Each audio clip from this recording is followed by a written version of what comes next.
Right, so in this video I want to talk about hip dissociation, the importance of it, so when you're hitting your ball. So basically what I found hard when I was learning how to swing was I'd obviously get that alignment stick here. My coach would be saying I'd try and load that trail hip, and I'd always be looking to try and sway. I just couldn't quite get that concept. So it wasn't until I actually learned how to actually separate my lower body or get my hips rotating that my swing started to change, consistency started to change, compression started to happen, and actually ball striking got better. Okay, and one of the biggest things is learning how to dissociate your hips. Okay, so being in this position here, thinking, let's even just get rid of the golf club, and just thinking about trying to rotate through that lower body, okay, and then rotating through the other side. So what I'm going to do is, step number one will be we can do like an anchored hip dissociation. So you can pop your hands on here. I'll just go in that position so you can see. So you can see my hips, okay?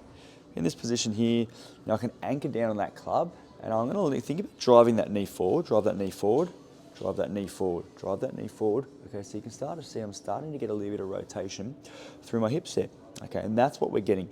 That's what we wanna try and create. So as I'm driving that knee there forward, I'm actually loading through that trail hip and then going to that way. Okay, now that's gonna be step one. You can do that against the wall, you can put your hands on against the wall, a doorway, or just get a golf club, okay?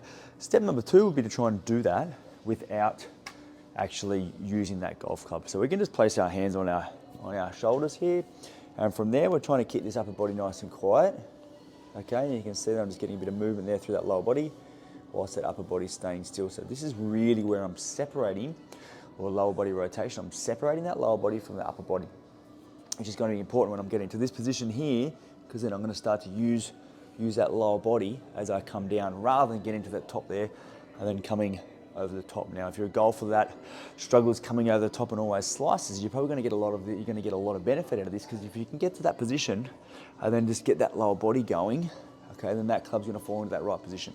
Now, I'm not a golf coach. I'm just going to teach you how to move your body, okay? So, hip dissociation. Start with the golf club. That's going to be step one. Step number two, you can just get rid of that golf club, and we can have you in this position here working through, okay, those particular movements. Now, another way that we can actually get a little bit more rotation through there is, I'm going to show you here, another option is we're going to use a yoga block. What we can do here, placing the hands on the ground, just getting a bit of movement here, you can start to see I'm lifting my hips up, okay?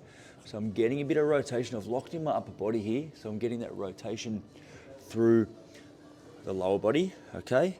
And I'm sitting into that hip. Now, it'd be better if we could get you on two yoga blocks, so you come a little bit higher here, okay?